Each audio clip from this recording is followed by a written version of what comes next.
Salvador esteja conosco neste momento. Nesse momento de chamada à adoração, eu quero pedir que você abra a sua Bíblia no Salmo de número 92. Salmo de número 92. Leitura bíblica. Essa primeira parte do culto é um momento pelo qual o Senhor chama o seu povo e o convoca para estarmos juntos, como um só povo reunido, para exaltar e glorificar o nome do Senhor. Salmo de número 92 diz assim a santa palavra do Senhor. Bom é render graças ao Senhor e cantar louvores ao teu nome, ó Altíssimo. Anunciar de manhã a tua misericórdia e durante as noites a tua fidelidade. Com instrumentos de 10 cordas, com saltério e com a solenidade da harpa. Pois me alegraste, Senhor, com os teus feitos. Exultarei das obras das tuas mãos. Quão grandes, Senhor, são as tuas obras. Os teus pensamentos, que profundos. O inepto não compreende e o astuto não percebe isto. Ainda que os ímpios brotam como a erva e florescem todos os que praticam a iniquidade. Nada obstante, serão destruídos para sempre. Tu, porém, Senhor, és o Altíssimo eternamente. Eis que os teus inimigos, Senhor, eis que os teus inimigos perecerão. Serão dispersos todos os que praticam a iniquidade. Porém, tu exaltas o meu poder como o do boi selvagem. Derrama sobre mim um óleo fresco. Os meus olhos veem com alegria os inimigos que me espreitam, e os meus ouvidos se satisfazem em ouvir os malfeitores que contra mim se levantam. O justo florescerá como a palmeira, crescerá como o cedro no Líbano, plantados na casa do Senhor, florescerão nos atos do nosso Deus. Na velhice, darão ainda frutos, serão cheios de seiva e de verdor, para anunciar que o Senhor é reto. Ele é a minha rocha, e nele não há injustiça. Amém. Neste momento, estaremos orando ao Senhor, fazendo uma oração de invocação. Nesse momento, eu quero convidar o presbítero Judeão, que estará fazendo essa oração.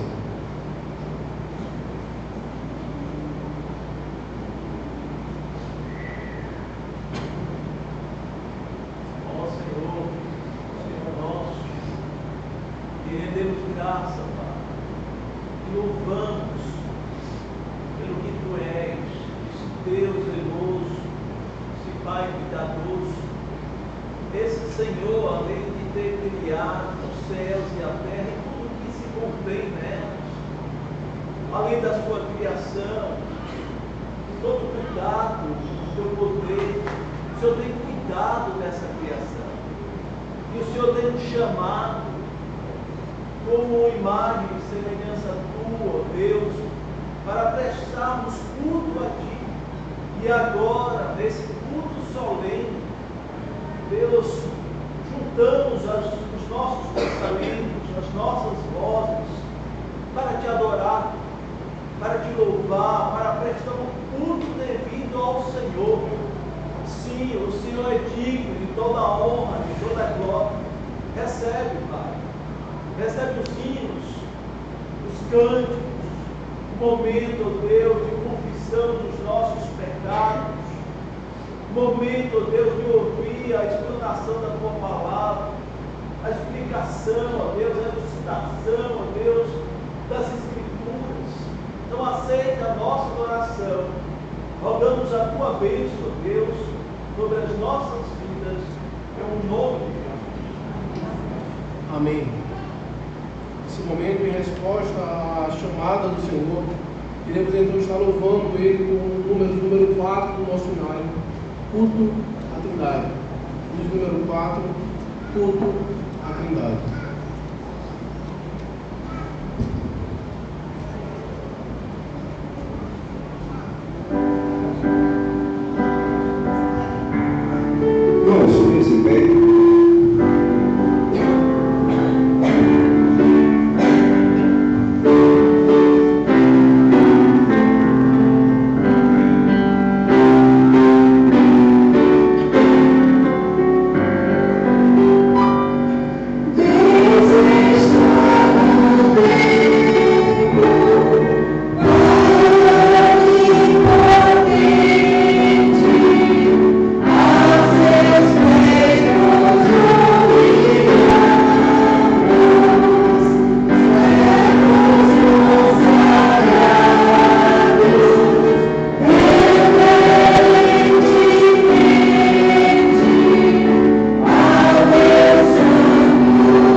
momento estaremos passando para a segunda parte do culto, a chamada à contrição. Eu quero pedir que você abra a sua Bíblia, o texto de Êxodo, capítulo 20, leitura da lei. Êxodo, capítulo 20, do versículo 1 ao versículo 17. A leitura da lei é um dos itens principais do culto bíblico desde o Antigo Testamento. A leitura da Santa Lei do Senhor, aquilo que Ele requer do seu povo. Êxodo capítulo 20, do versículo 1 ao versículo 17. Diz assim, para todos acharem, Êxodo capítulo 20, do 1 ao 17. Esse momento do culto, meus irmãos, é o momento em que Deus ele demonstra a sua santidade pela palavra do Senhor e que nos constrange, porque temos pecado contra esse Deus. Ele se faz presente no nosso meio. E diante da sua santidade, é requerido de nós que nós nos arrependamos dos nossos pecados e nos voltemos a Ele, para que Ele então traga o perdão. Êxodo capítulo 20, do versículo 1 ao 17, diz assim a santa palavra do Senhor. Então, falou Deus todas estas palavras: Eu sou o Senhor, teu Deus, que te tirei da terra do Egito, da casa da servidão. Primeiro mandamento: não terás outros deuses diante de mim. Segundo mandamento: não farás para ti imagem de escultura, nem semelhança alguma do que é em cima dos céus, nem embaixo na terra, nem nas águas debaixo da terra. Não as adorarás, nem lhes darás culto, porque eu sou o Senhor teu Deus, Deus zeloso, que visita a iniquidade dos pais e dos filhos, até a terceira e quarta geração daqueles que me aborrecem, e faço misericórdia até 1000 gerações daqueles que me amam e guardam os meus mandamentos. Terceiro mandamento: não tomarás o nome do Senhor teu Deus em vão, porque o Senhor não terá por inocente que tomar o seu nome em vão. Quarto mandamento: lembra-te do dia de sábado para o santificar. 6 dias trabalharás e farás toda a tua obra, mas o 7º dia é o sábado do Senhor teu Deus. Não farás nenhum trabalho, nem tu, nem o teu filho, nem a tua filha, nem o teu servo, nem a tua serva, nem o teu animal, nem o forasteiro das tuas portas para dentro. Porque em 6 dias fez o Senhor os céus e a terra, o mar, tudo que deles há, e ao 7º dia descansou. Por isso o Senhor abençoou o dia de sábado e o santificou. Quinto mandamento: honra teu pai e tua mãe, para que se prolongue os teus dias na terra que o Senhor teu Deus te dá. Sexto mandamento: não matarás. 7º mandamento: não adulterarás. 8º mandamento: não furtarás. 9º mandamento: não dirás falso testemunho contra o teu próximo. 10º mandamento: não cobiçarás a casa do teu próximo. Não cobiçarás a mulher do teu próximo, nem o seu servo, nem a sua serva, nem o seu boi, nem o seu jumento, nem coisa alguma que pertença ao teu próximo. Amém. Nesse momento eu quero convidar que você baixe sua fronte, esteja orando ao Senhor, confessando seus pecados e falhas. E logo após alguns instantes, eu estarei orando a Deus, dando graças pelo perdão dos meus pecados. Oremos ao Senhor.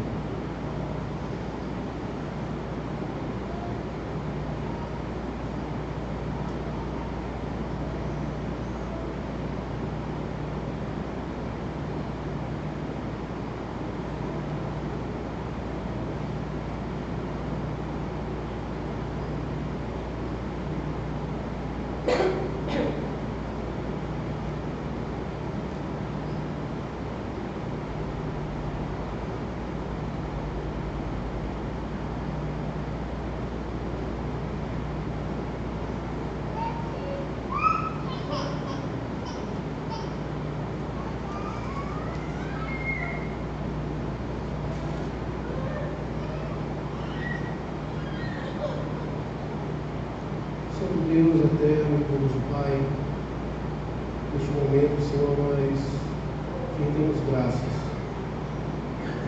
porque sabemos que apesar dos nossos pecados, apesar das nossas falhas, o Senhor ainda nos alimenta com presença. O Senhor não nos aceita, Senhor, voltar para nos dificuldar. Nós temos desobedecido, desagradado durante essa semana, Senhor. Muitas vezes pecamos contra o nosso próximo, contra Ti, Senhor, e contra nós mesmos.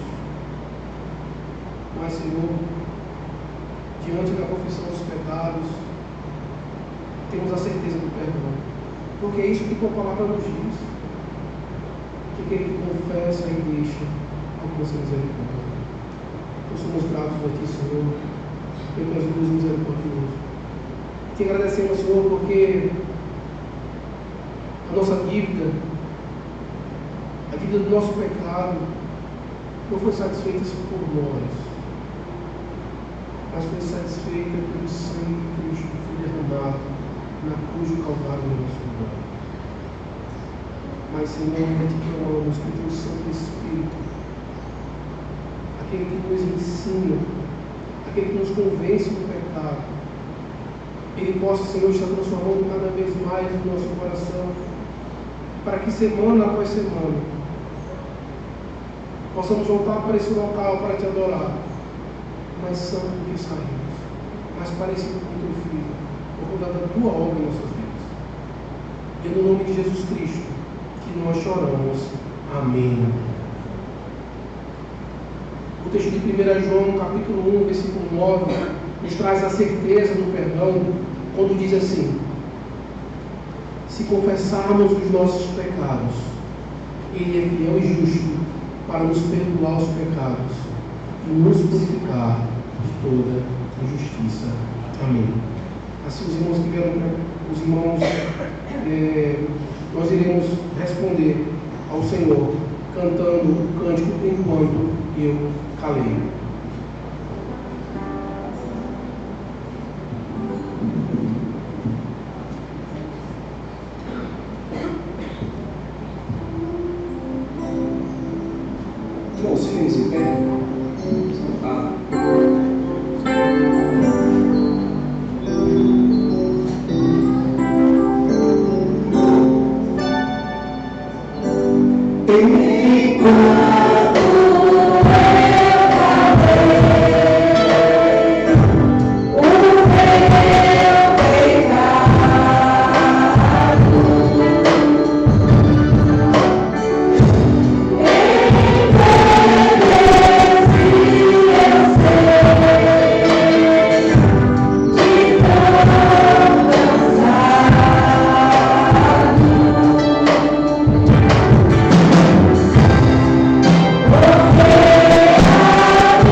de chamada, de dedicação, quero pedir que você abra a sua Bíblia, o texto de Malaquias, capítulo 3, livro do profeta Malaquias, capítulo 3,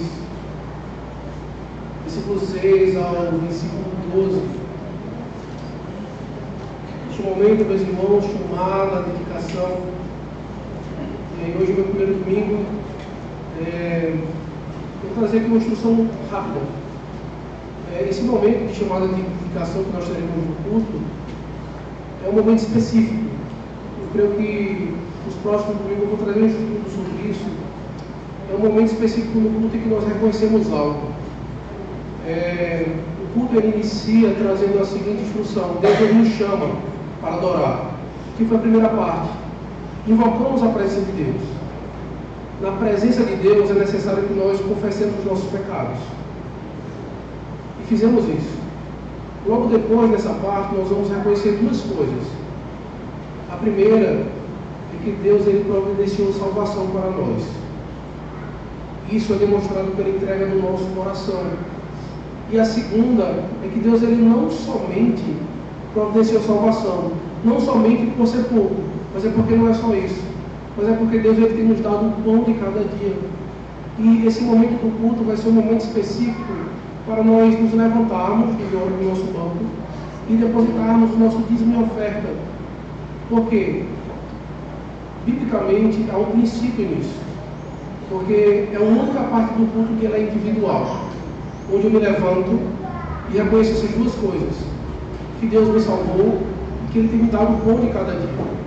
E aí, esse momento do culto, durante o cântico, os irmãos se organizam para se levantar e trazer o seu dízimo e sua oferta nesse horário específico. O culto não mudou a liturgia. É só uma questão de organização e de clareza no sentido do culto que nós estamos prestando. Eu creio que durante os próximos domingos, em alguns como dominical, eu vou organizar para trazer essa instrução para a igreja. Tá certo? Mas é só para que os irmãos fiquem um pouco cientes. Mas Malaquias capítulo 3, do versículo 6 ao versículo 12, todos acharam?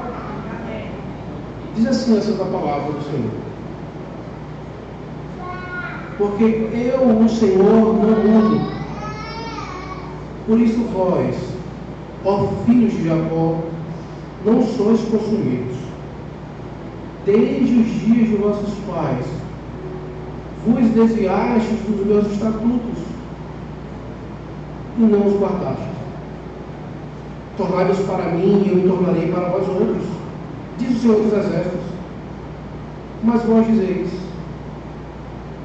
em que havemos de tornar? Roubará o homem a Deus? Todavia, vós me roubais e dizeis: em que te roubamos? Nos dízimos e nas ofertas. Com maldição sois amaldiçoados, porque a mim me roubais, vós, a nação toda. Trazei todos os dízimos à casa do tesouro, para que haja mantimento na minha casa, e provai-me nisto, diz o Senhor dos Exércitos. Se eu não vos abrir as janelas do céu, e não derramar sobre vós bênçãos sem medir, por vossa causa, repreenderei o devorador, para que não vos consuma o fruto da terra. A vossa vide no campo não será estéril, diz o Senhor dos Exércitos. Todas as nações vos chamarão felizes, porque vós sereis uma terra deleitosa, diz o Senhor dos Exércitos. Amém. Neste momento, os irmãos que vieram preparados para depositar o seu dízimo e sua oferta podem se dirigir ao gasofilácio, enquanto nós entoamos o hino de número 136 do nosso hinário. O hino de número 136 do nosso hinário.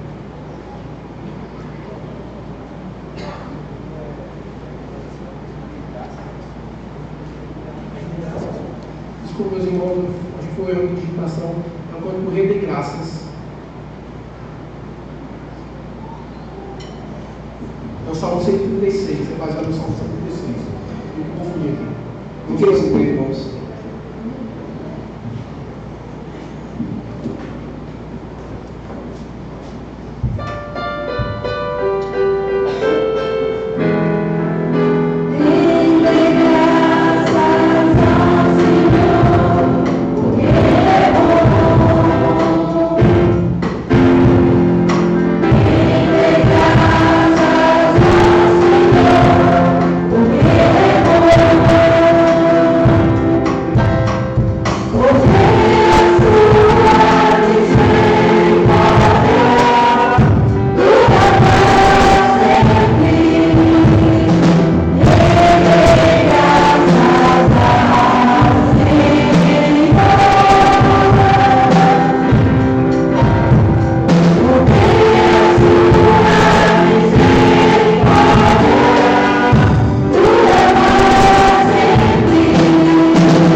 nosso irmão Diácono José Nil esteja agradecendo a Deus por tudo aquilo que Ele tem nos dado. Deus, Pai, louvado e exaltado seja o para você. Senhor, com o Espírito, com o Senhor de graça, misericórdia, podemos ver isso, Pai, através do Espírito sobre nossas vidas. Te agradecemos porque o Senhor tem nos dado disposição para o trabalho. O Senhor tem nos dado apenas não disposição, mas também o trabalho, o sustento, Pai, para os nossos lares, para os nossos esposos, nossos filhos. E louvamos a Ti por isso, Pai. Mas possamos ter discernimento, Pai, para devolver aquilo que é devido ao Senhor. Não que o Senhor precise de dinheiro, Pai, mas para que o Teu reino, que sua necessidade seja respondida, Pai, através desses recursos, pobres e necessitados como alcançados, pelo sustento do pregador que o Senhor tem derramado sobre nossas vidas. Obrigado, Senhor, que nós vamos devolver com alegria no coração, Pai. Obrigado, por esse Cristo Jesus. Amém. Amém. Neste momento de chamada de edificação, eu quero pedir que você abra a sua Bíblia em 1 Coríntios, capítulo 1, versículo 18. 1 Coríntios, capítulo 1, versículo 18. Essa é a quarta parte do culto, a última parte. Momento em que somos edificados pela palavra do Senhor. 1 Coríntios, capítulo 1, versículo 18, diz assim: a santa palavra de Deus. Tudo acharem?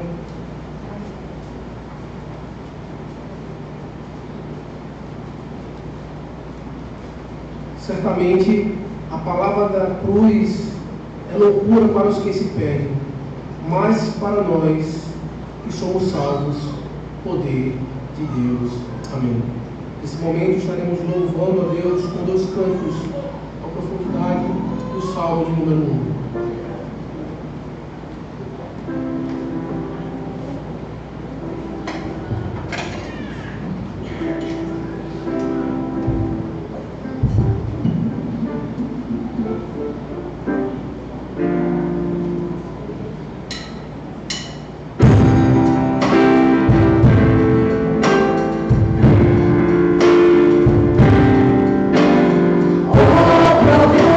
Profundidade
cantar o Salmo 1, parte do Salmo 1.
Irmãos, nesse momento da pregação da palavra do Senhor, eu quero te convidar que você abra a sua Bíblia no livro do profeta Jonas.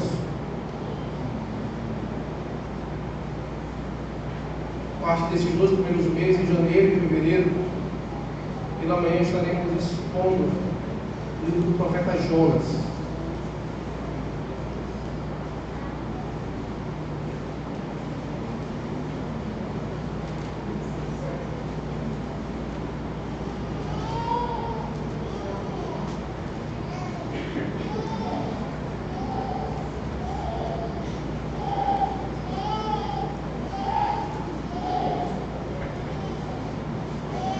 Jonas capítulo 1. Esta manhã estaremos expondo do versículo 1 ao versículo 3.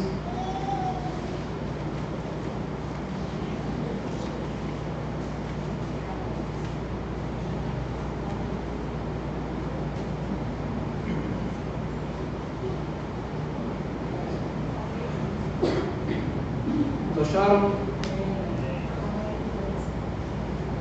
Diz assim a palavra do Senhor: escute com fé a palavra de salvação. Veio a palavra do Senhor a Jonas, filho de Amitai, dizendo: dispõe-te, vai à grande cidade de Nínive e clama contra ela, porque a sua malícia subiu até mim. Jonas se dispôs, mas para fugir da presença do Senhor, para Tarsis. E tendo descido a Jope, achou um navio que ia para Tarsis. Pagou, pois, a sua passagem e embarcou nele para ir com eles para Tarsis, para longe da presença do Senhor. Amém. Oremos ao Senhor para que Ele aplique a sua palavra em nossos corações. Santo Deus e eterno Pai, neste momento queremos te pedir, Senhor, que a tua santa palavra esteja sendo eficaz em nossas vidas. Que o Senhor possa estar trazendo a santa orientação que vem do alto, para que possamos entender qual é a boa, perfeita e agradável vontade. Senhor, ser com meus irmãos, Senhor, que eles possam estar atentos e com o coração, Senhor, disposto a ouvir a tua palavra e obedecê-la. Ser comigo, Senhor, o instrumento limitado e falho. Que o Senhor possa estar me usando, que somente o teu nome seja glorificado nesta manhã. É no nome de Cristo que nós oramos. Amém. Meus irmãos, o provérbio, capítulo 14, você não precisa abrir, mas escute atentamente. Provérbios 14, do 12 ao 14, diz assim: há caminho que ao homem parece direito, mas ao cabo dá em caminhos de morte. Até no riso tem dor o coração, e o fim da alegria é tristeza. O infiel de coração dos seus próprios caminhos se farta, como do seu próprio proceder o homem de bem. Muitas vezes há caminho que nós trilhamos ou pensamos em caminhar, que parece caminho de bênção, caminho de vida, caminho de prosperidade. Mas o caminho são caminhos de morte, que nos levam para distante do Senhor. Iniciaremos então uma sequência de pregação no texto de Jonas.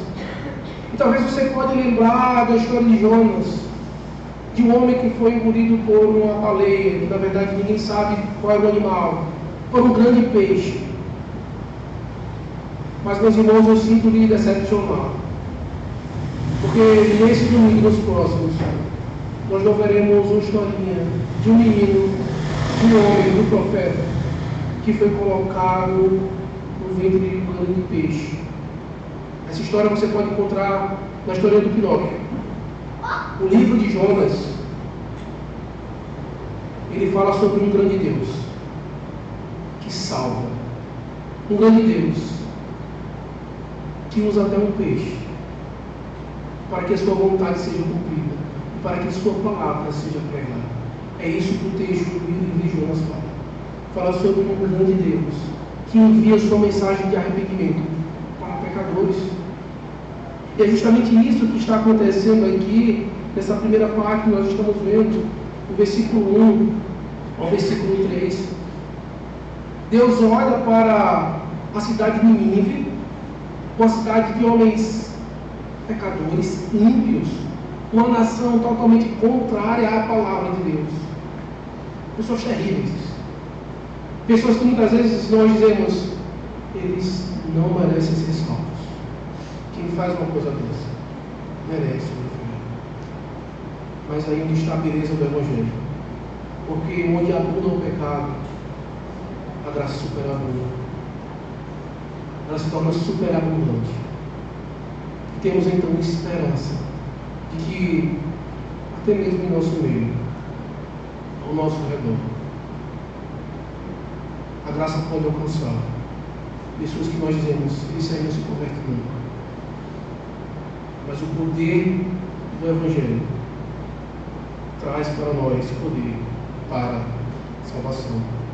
Nós iremos ver, meus irmãos, nesta manhã, que Deus, Ele envia arautos falíveis, Ele envia pregadores falhos, para proclamar arrependimento e graça aos pecadores, onde muitas vezes nem os pregadores merecem essa graça, e ainda assim Deus é gracioso, misericordioso. Do versículo 1 ao versículo 3, nós veremos 3 verdades nesta manhã. A primeira é que Deus, ele vê a maldade e envia a sua mensagem. A segunda coisa que nós vamos ver é que Deus, ele envia o seu profeta Jonas para levar essa mensagem. E a terceira coisa que nós vamos ver no versículo 3 é que Jonas tenta fugir da presença de Deus. Então, nós vamos ver essas 3 coisas. Deus é a maldade. Deus escolhe Jonas para enviar a mensagem. E Jonas foge da presença de Deus. Antes de adentrarmos ao texto propriamente dito, nós não sabemos quem escreveu o livro de Jonas, uma profecia. Jonas, então, viveu em torno de 700 anos antes de Cristo. Foi o período, então, que Jonas ele estava ali presente. Em 2 Reis, no capítulo 14, ele vai falar um pouco desse contexto. Mas, agora que você se lembra, meu irmão, que o livro de Jonas não fala sobre um grande peixe, mas sim sobre um grande Deus. Retrata como um homem, a partir de experiências dolorosas, vai descobrir o verdadeiro caráter de Deus, mesmo após ele passar anos servindo a Deus. Eu quero rapidamente, só para nós entendermos o contexto do livro, que você abra, segure aí a mão em Jonas, o livro em Jonas, mas abra em 2 Reis, capítulo 14.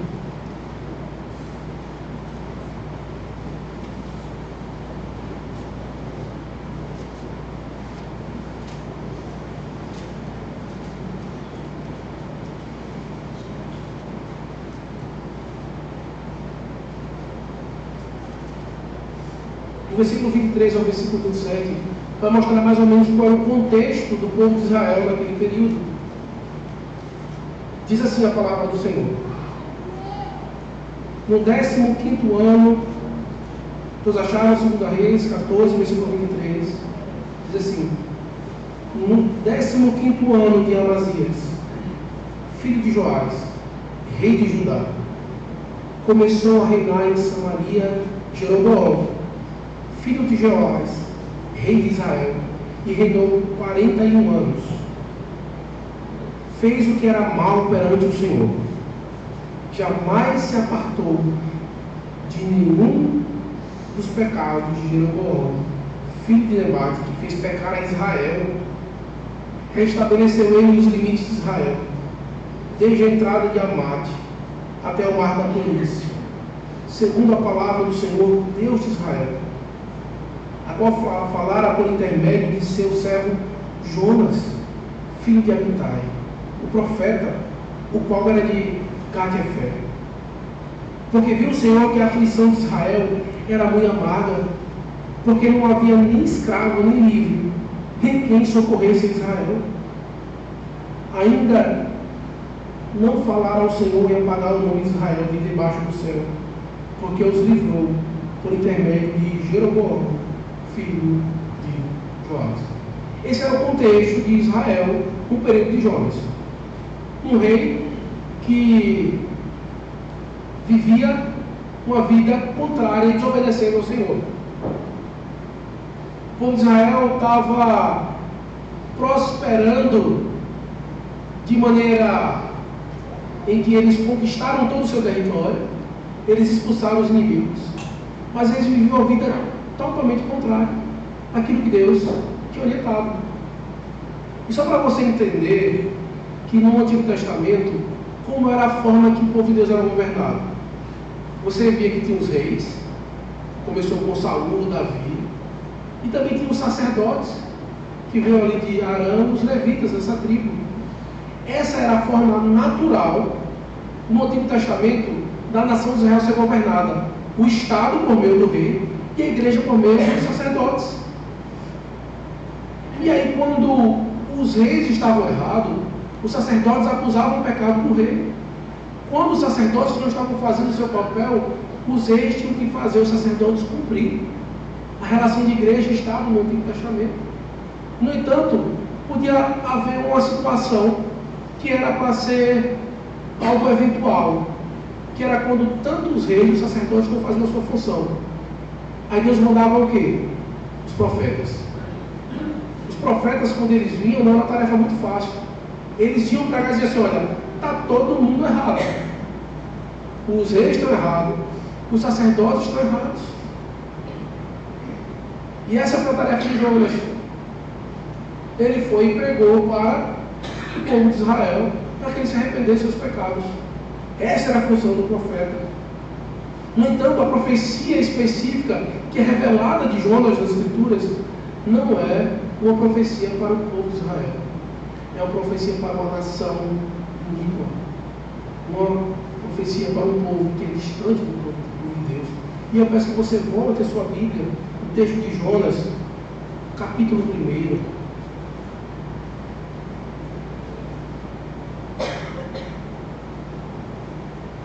E diz assim: veio a palavra do Senhor a Jonas, filho de Amitai, dizendo... Deus, ele olhou para aquele contexto de Nínive, chamou seu profeta e disse: olha, vai lá pregar para Nínive. E quando Deus ele envia arautos para pregar o Evangelho, é por misericórdia. Nós lemos o texto lá em 1 Coríntios, que diz que para muitos são loucuras. É loucura a palavra da cruz, mas para nós que somos salvos, é poder de Deus. Nós vamos ver mais à frente. Mas o problema de Jonas não querer pregar para Nínive era porque ele não queria que aquele povo se arrependesse. Era um povo inimigo do povo de Deus. Só para você ter ideia, o povo de Nínive era um povo que eles cercavam a cidade e eles diziam: a maior clemência que nós vamos dar é quem se entregar serão os nossos escravos. Quem se entregar serão nossos escravos. Aqueles que não se rendiam, eles matavam todos. Eles arrancavam as cabeças e penduravam nas estacas da cidade. Eles tiravam as peles das pessoas. O rei daquela cidade que não se entregava, ele era amarrado em cavalo e arrastado até Nínive, para que todos aqueles que eles passassem vissem o quão cruel eles eram. E Deus manda Jonas pregar arrependimento para esse povo. Deus vê a maldade e Ele manda uma palavra para Jonas. Você consegue perceber que o texto de Jonas inicia dizendo que Deus está em ação. Que Deus ele vê a maldade na terra e ele diz: olha, eu vou mandar um profeta que fale a minha palavra para as demais nações. Era isso que Israel deveria fazer. Israel devia ser profeta às nações, um reino de sacerdote. Ele deveria ser sacerdote para o mundo. Porque os levitas eram para o povo de Israel, o povo de Israel deveria ser para o mundo. Israel é colocada em uma situação ali naquela região, em que para ir de um lado a outro do continente, tem que passar por ali por dentro. Por isso que ela é uma terra muito desejada. Ainda hoje tem guerra por aquele pedaço de terra. Deus colocou o seu povo em uma terra fértil, em uma posição privilegiada, para que o Evangelho progredisse e avançasse. Para que a palavra de Deus, então, fosse proclamada. E ele chama Jonas. E o mais engraçado, ou até irônico, é que o nome de Jonas significa pomba. Aquela ideia de um povo correio que vai enviar mensagem. O nome dele foi colocado justamente porque ele era e foi colocado para enviar a mensagem de Deus para o seu povo. O grande problema é que o contexto de Israel, naquele período, não era tão diferente de Nínive. Nós vimos lá agora no trecho de 2 Reis. Eles viviam do jeito que eles queriam. O rei era mau, não ouvia a palavra do Senhor. O texto lá diz que não fazia diferença você ser escravo ou livre em Israel. Estava todo mundo subjugado. De que adiantava ter conquistado todo o seu terreno de novo, mas estavam dentro da sua terra, na sua casa, mas sob um jugo de um rei mau. Não de um rei que obedecia a palavra de Deus. E aí, meus irmãos, Deus vê a maldade humana e Ele envia sua mensagem de graça e arrependimento. Diante disso, meus irmãos, nós devemos olhar para nós e vermos como Deus foi bondoso para conosco, porque Ele também enviou sua mensagem para nós, para que nós nos arrependêssemos, para que nós nos voltássemos para Ele. E desde já, nós devemos olhar para o contexto de Israel, Jonas, Nínive e aprender. Eles são exemplos para que nós não sigamos. Jonas é um exemplo a não ser seguido. Israel, nesse período, é um exemplo a nós para que nós não sigamos. Nínive, naquele estado que ele estava, é um exemplo para não ser seguido. Como é que nós podemos aplicar isso em nossa vida hoje? É que eu, de maneira particular, eu devo me voltar para Deus sempre e sempre, e me arrepender dos meus pecados, me voltar para Cristo, não achar que as coisas são do meu jeito ou da melhor forma, ou talvez achar que o que Deus está mandando eu falar, ou dizer ou fazer, não é tão sábio, não é melhor.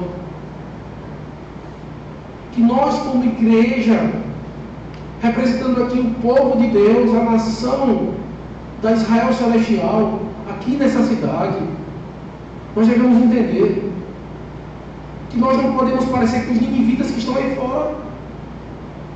Aquilo que acontece lá com os ninivitas que estão aí fora, não pode acontecer com o povo de Israel, o povo de Deus, de propriedade exclusiva, com a finalidade de proclamar as verdades e virtudes daquele que nos chamou. E que os ninivitas precisam também se arrepender. Você percebe que a palavra de arrependimento é para todos? É para eu de maneira individual, para nós como comunidade cristã e para aqueles que estão salvos. Muitas vezes há uma ânsia evangelística em dizermos que precisamos ir para fora. Precisamos. Mas também precisamos estar dentro da igreja, fortalecendo a igreja como um todo, e também cada um de maneira individual. É o todo, meus irmãos. É o todo. Não adianta irmos para fora. Se muitas vezes a grande dificuldade que nós temos é fazer com que os que são de dentro venham para dentro. Por isso o Senhor, então, Ele entra em ação. E como é que Deus entra em ação? Dizendo: Jonas vai enviar a minha palavra. Como é que Deus entra em ação hoje? Por meio da sua palavra, falando conosco. Por isso, meu irmão, para que você entenda algo, se você tem orado para que alguém se converta, se você deseja que alguém se converta,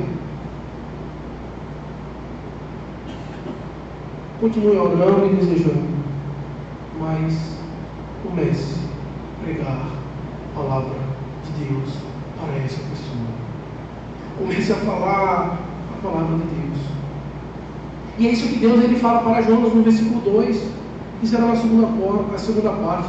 Deus fala: Jonas, tem uma mensagem, tu é o meu escolhido, vai lá e leva, vai lá e diz tal mensagem. Olha o que diz o versículo 2: dispõe-te, vai à grande cidade de Nínive e clama contra ela, porque a sua malícia subiu até mim. Então Jonas, ele deve ser então aquele pombo correio, um mensageiro que vai levar a mensagem de Deus para Nínive. Ele foi o escolhido. E meu irmão, eu quero te dizer uma coisa, que quem é chamado para anunciar o Evangelho, para testemunhar o Evangelho, não é só o pastor da igreja, não é só os presbíteros ou diáconos, ou talvez um irmão que tem uma veia missionária. Você, sim, você é chamado de Deus para ser testemunho dele, anunciar o Evangelho. Você faz isso de várias formas. Uma delas nós lemos no Salmo 92, quando fala o Salmo, o cântico para o dia de sábado, nós lemos no começo da liturgia, onde diz assim: anunciar de manhã as tuas misericórdias e durante a noite a tua fidelidade. Uma forma de você anunciar que o seu Redentor vive e que Cristo reina na sua vida é você vir para o culto. Cultuar. Você sabia que você está anunciando o Evangelho vindo para o culto? Você sai da sua casa com a Bíblia debaixo do braço, você está dizendo: o meu Redentor vive, ele reina. Não há nada em nenhum lugar que eu deva estar, senão juntamente com ele. Mas também, meu irmão, no dia a dia, aquelas pessoas que estão próximas a você, você pode anunciar o Evangelho para ela, falar do Senhor para ela, aproveitar momentos, aproveitar então situações. Qualquer pessoa que você conversar com ela mais de meia hora, de alguma forma ela vai abrir o coração e citar algum problema que está acontecendo na vida dela. E a esperança para qualquer problema, a alegria para qualquer tristeza é Cristo. Cristo em nós é a esperança. Desde Filipenses diz: alegrai-vos no Senhor. Normalmente eu digo alegrai-vos. Mas para isso nós devemos conhecer essa mensagem bondosa do Senhor. A grande e terrível cidade de Nínive foi escolhida para receber essa mensagem. Os grandes e terríveis pecadores que estão próximos a nós precisam ouvir essa mensagem.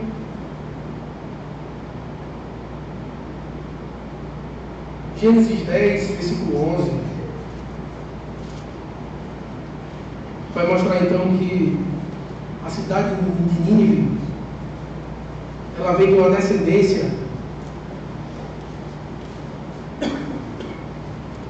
do povo de Caim.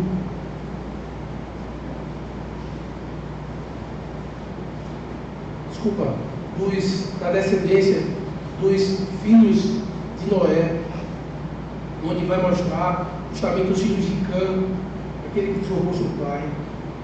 Diz assim: o princípio do seu reino foi Babel.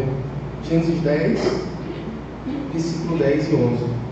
O princípio do seu reino foi Babel, Ereque, Cade e Calné, na terra de Siná. Daquela terra saiu ele para a Síria e edificou Nínive. Era um povo que queria fazer o seu nome célebre. Era um povo que fez aquilo que Deus não orientou. Veio da descendência do filho que foi rejeitado por Deus, que trouxe novamente a linhagem da serpente. É daqui onde vem esse povo. E meu irmão, eu quero dizer uma coisa para você. Foi daqui também que nós viemos. Descendentes de Cã. Mas teve graça para nós, para um povo distante de Deus. E aí, eu quero que você entenda qual é a mensagem do Evangelho. Aqui no versículo 2 ele deixa muito claro. Ele fala, olha, Jonas vai para Nínive e clama contra ela, porque a sua malícia subiu até mim. Veja que teve momentos que o povo era tão mau, que subiu ao Senhor a ira dele, a malícia e a maldade deles. Você lembra no tempo do dilúvio, que a Bíblia diz? O povo era tão mau que Deus destruiu a terra. Em Babel, o povo estava indo contra o Senhor foi lá e trouxe confusão. Novamente aqui em Nínive, Noé foi enviado para pregar naquele período. Agora Jonas está sendo enviado para pregar a essa cidade.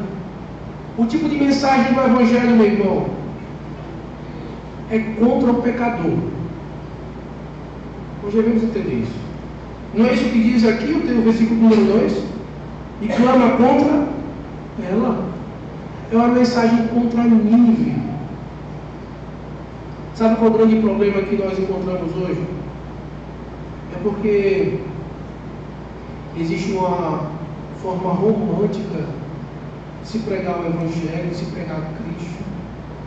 As pessoas querem chegar para o ímpio que está tendo uma vida totalmente errada, caminhando a passos largos para o inferno, acabando com a vida aqui nessa terra, não só dele, mas de todos que estão ao seu redor, seja do marido, da esposa, dos filhos.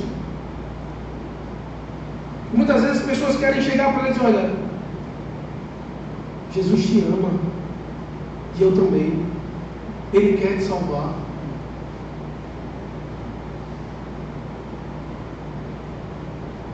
É uma mensagem do Evangelho dizendo, olha, vem como você está.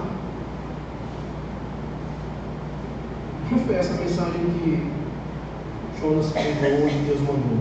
Muito menos a de Cristo. Era contra o povo do mundo.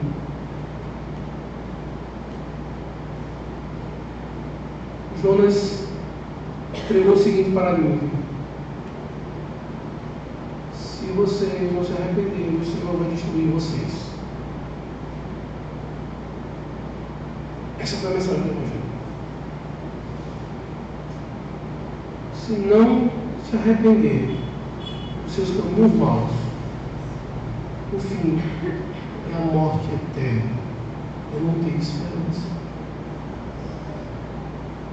Porque se nós não falarmos e não temos a perspectiva do que é o inferno, então para que nós precisamos de Cristo?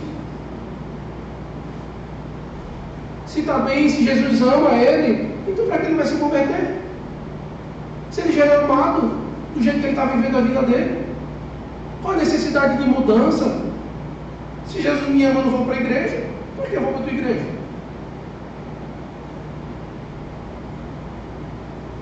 A igreja não é um clube. A igreja não é uma associação.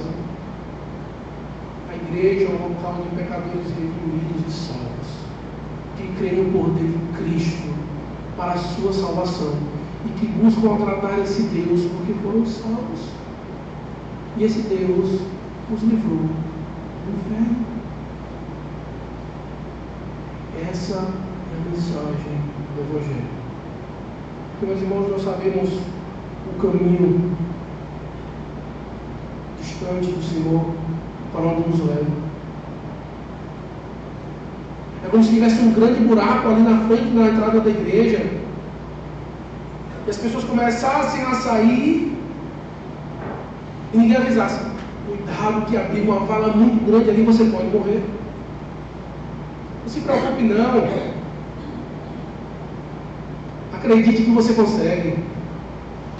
Não, você é capaz. Então, caiu, mas isso é besteira. O Evangelho é claro. Ele traz para nós a pregação, meus irmãos, deve ser contra o nosso pecado, contra a nossa natureza terrena. É isso que Paulo diz. Nós devemos fazer morrer essa natureza. Nós temos que matar o velho homem que insiste em se distanciar do Senhor, em não obedecer à palavra do Senhor. É uma luta. Nós devemos ter constantemente para matar o velho homem e refazer a nossa imagem segundo Cristo. E para isso, meu irmão, é necessário que você escute esse tipo de mensagem. É necessário que você entenda que você precisa melhorar. Precisamos. Até a volta de Cristo, precisamos melhorarmos. Porque a minha meta não é ser o mais piedoso da igreja, o que mais lê a Bíblia da igreja, o que mais ora. O nosso padrão está além. O nosso padrão é Cristo, que é perfeito. E que nós devemos então imitá-lo.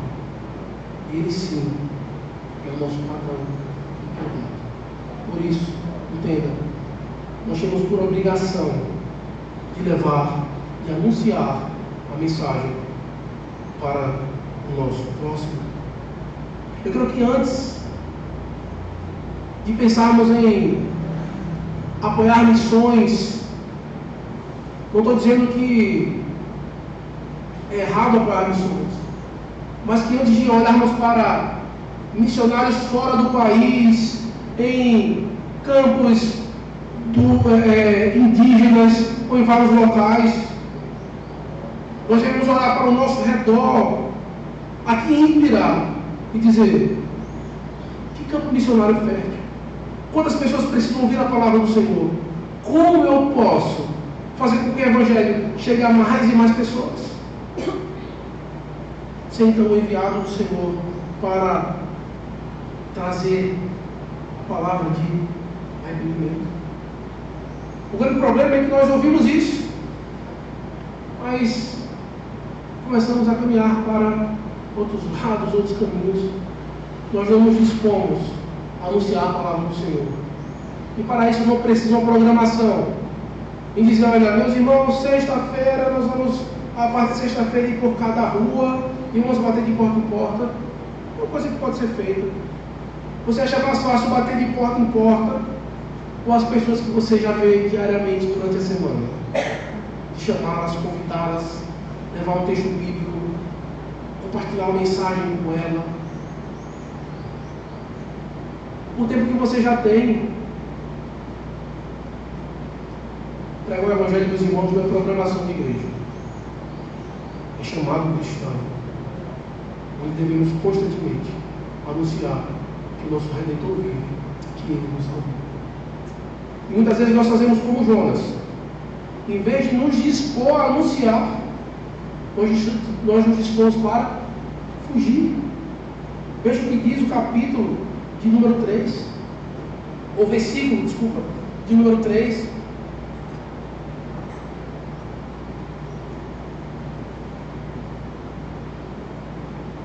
Diz assim: Jonas se dispôs, mas para fugir da presença do Senhor, para Tarsis. E tendo descido a Jope, achou um navio que ia para Tarsis. Pagou, pois, a sua passagem, embarcou nele, para ir com eles para Tarsis, para longe da presença do Senhor. O Senhor olha aqui e diz assim: Jonas, vai para Nínive. Se a gente fosse ver o mapa, era basicamente assim: Israel, Nínive, Tarsis. O Senhor diz: olha, Jonas, vai para lá. Ele olhou, deu meia volta e caminho contrário. Ele se dispôs, mas para fugir da presença do Senhor. Vejo como a atitude de Jonas, um profeta, que serviu ao Senhor muitos anos. Quando aquilo que ele não queria o desagradou, o que foi que ele fez? Não vou servir esse Deus, não. Vou virar as costas para ele. Você percebe quantas vezes nós fazemos isso? Quantas vezes você fala, se dispõe, vai para lá, nós fazemos não, o caminho para o lado contrário. Foi isso que Jonas fez. Uma atitude de afronta a Deus enorme. Aquele que deveria ser um mensageiro, ele não se dispõe para ir para onde o Senhor manda, mas para fugir da presença do Senhor. Ele podia muito bem fazer, sabe o quê? Eu não vou não, eu vou ficar em Israel, vou ficar aqui na minha casa, no conforto do meu lar. Falou, não, eu vou para o caminho contrário, pegar o caminho reverso do que Deus manda. E é isso que geralmente acontece. O Senhor nos manda e nós sabemos o que devemos fazer, nós fazemos o caminho contrário. E por isso que muitas vezes a primeira coisa que acontece quando começamos a não ouvir a palavra de Deus e nos dispormos a ir, é fugirmos da presença dele. Por isso que é algo extremamente preocupante, meu irmão, quando alguém se ausenta do culto. Quando alguém se ausenta da comunhão dos santos. Por quê? Porque ele sabe que está desobedecendo ao Senhor. E ele começa a se dispor para ir para o caminho contrário. Uma falta num culto solene não é como um período letivo escolar, que talvez você tenha algumas faltas no ano que você pode faltar e não ser reprovado. Tinha um amigo que ele tinha uma caderneta e ele contabilizava a quantidade de faltas que ele poderia ter, e ele ficava faltando às aulas. Dizia, está tudo sob controle. Quantas vezes nós agimos assim? Ah, eu não vou ao domingo não, está tudo sob controle. Está. Será que você não está fugindo da presença do Senhor?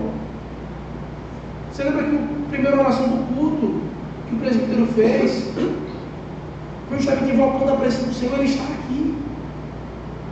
Quando nos dispomos a não estar aqui para onde o Senhor mandou, estamos indo ao contrário. Mesmo que você esteja na sua casa, devemos então nos dispor a estar na presença de Deus. Jonas, ele pegou e falou, olha, vou para o lado contrário. E aí o que foi que ele fez? Ele começa a dizer que ele começa a descer. Eu quero que você entenda essa linguagem que, tanto essa semana como na próxima, a profecia de Jonas ela traz. É queda. Jonas está em queda. Ele fala, tendo descido a Jope, em vez de ele subir para Nínive, para onde Deus mandou, ele desceu para Jope. Ele achou um navio que ia para Tarsis. Ele começa a descer. Ele arrasta o navio. A gente fala que ele pagou, pôs a sua passagem, embarcou nele para ir com eles para Tarsis. Você já imaginou o que está acontecendo aqui? Jonas, ele investe dinheiro. Naquele tempo, meus irmãos, uma passagem de navio não era algo barato, não. Era algo caro. E ele pegou de última hora. Ele achou um navio, pegou o seu dinheiro e falou, olha, eu vou investir aqui para fugir da presença de Deus. E foi tudo dando certo. Ele falou, eu não vou para o outro lado. Eu vou para Tarsis, desci para Jope e achei um navio que ia para lá. Ele foi para uma cidade para Jope, chegou em Jope, eu vou um navio para outro lugar. Aparentemente tudo dando certo, tudo encaminhando bem. Olha, é difícil achar passagem, achar navio, eu achei, estou indo. Se está dando certo porque Deus ele está me abençoando. Você percebe que muitas vezes nós pensamos assim. Nós não dizemos, papai, eu estou fazendo isso aqui, não é tão justo, não é tão certo, mas está entrando dinheiro, as coisas estão prosperando, Deus está abençoando. Tá? Tem certeza? Você acha que bênção de Deus é a cifra da sua conta bancária? Você tem certeza que é? Aqui, o cenário de Jonas era totalmente favorável. Totalmente favorável. Ele falou, Deus mandou eu ir para lá, mas eu estou indo para aqui, está dando certo. Consegui passagem, paguei, entrei no barco, comecei a ir. Muitas vezes nós pautamos a nossa vida justamente por isso. Olha, eu vou colocar um propósito diante de Deus. Se isso acontecer, é porque é vontade de Deus. Se não acontecer assim, é porque não é vontade dele. Quem disse? Estamos colocando a nossa fé no Senhor, a nossa prática de vida e agir de Deus por meio de acontecimentos da vida que pode ser sim ou que pode ser não. Nós só podemos saber a vontade de Deus de uma forma como? Por meio da mensagem dele, da palavra dele. Eventos da natureza é totalmente diferente. Acontecimentos pode acontecer que sim ou se não.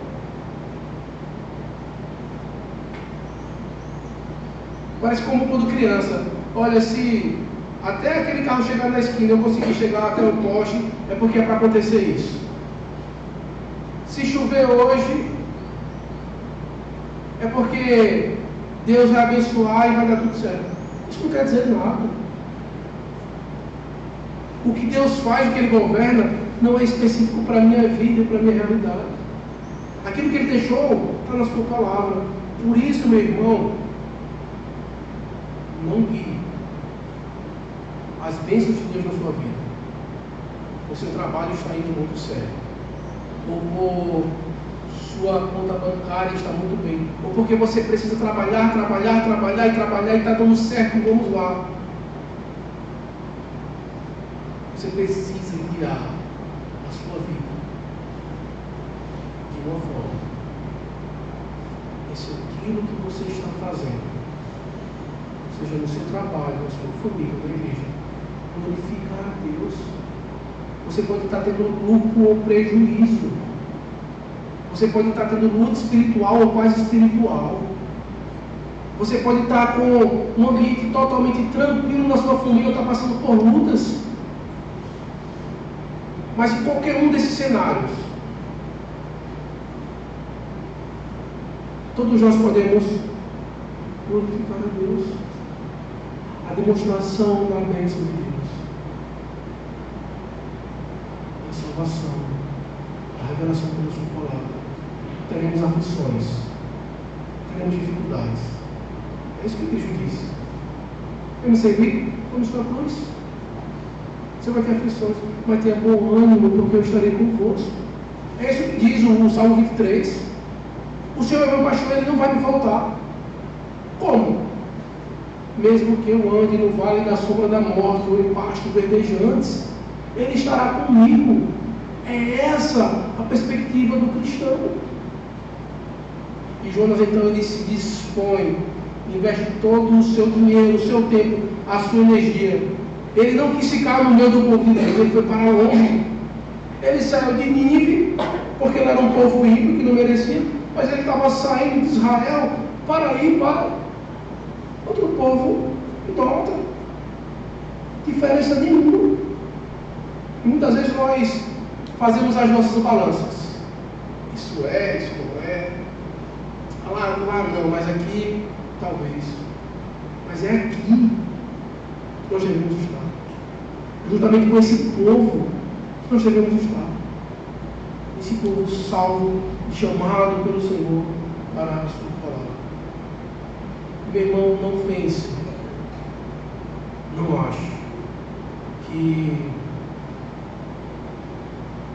acontece com você. Não se engane. Todas as vezes que nós pecamos contra o Senhor e desobedecemos Ele, nós nos afastamos de Deus.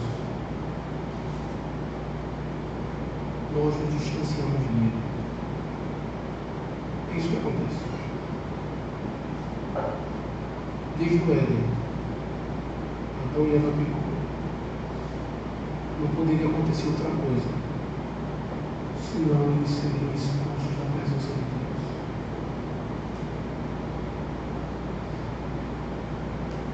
Você acha que você merecia estar aqui agora? Na presença de Deus? Eu tenho certeza que eu não mereci. Que eu não mereço. O que merecíamos era estar distante. Estar como esses ímpios, achando que tem tudo, não tendo nada. Achando que tem alegria, mas vivem ansiosos e depressivos.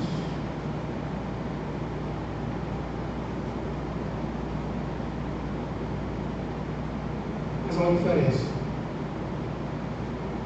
entre nós e eles. Na nossa ansiedade, nas nossas tristezas, até mesmo depressões, temos um Deus que traz esperança.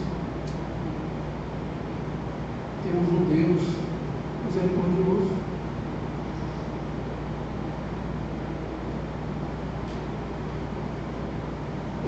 Nós só estamos aqui aceitos e recebidos porque Cristo morreu por nós, porque Ele enviou a sua palavra. Essa palavra chegou até nós de alguma forma. Apesar de muitas vezes os mensageiros não serem dignos, não serem perfeitos, mas a palavra é. O Espírito Santo que aplica é perfeito.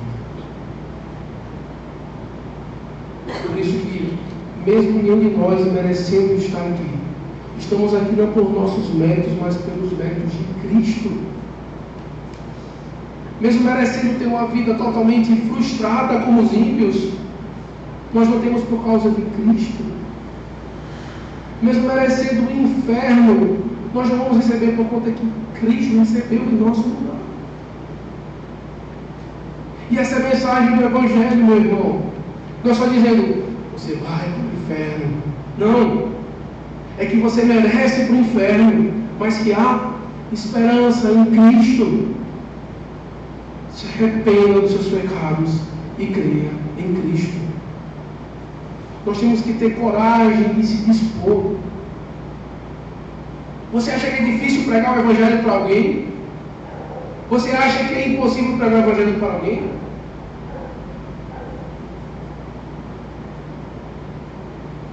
Jonas achou que aquele povo não merecia e não ia pregar.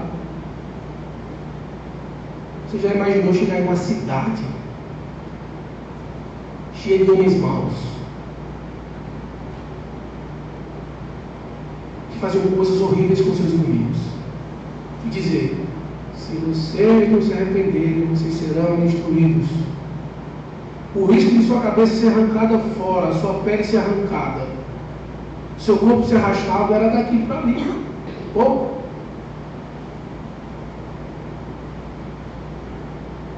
Meu irmão, ao pregar o Evangelho aqui em Pirá, nenhum de nós corre esse risco, nem de longe. Talvez alguém pode ficar chateado, alguém pode não nos receber mais em casa, mas é necessário que nós tenhamos coragem de expor o Evangelho, porque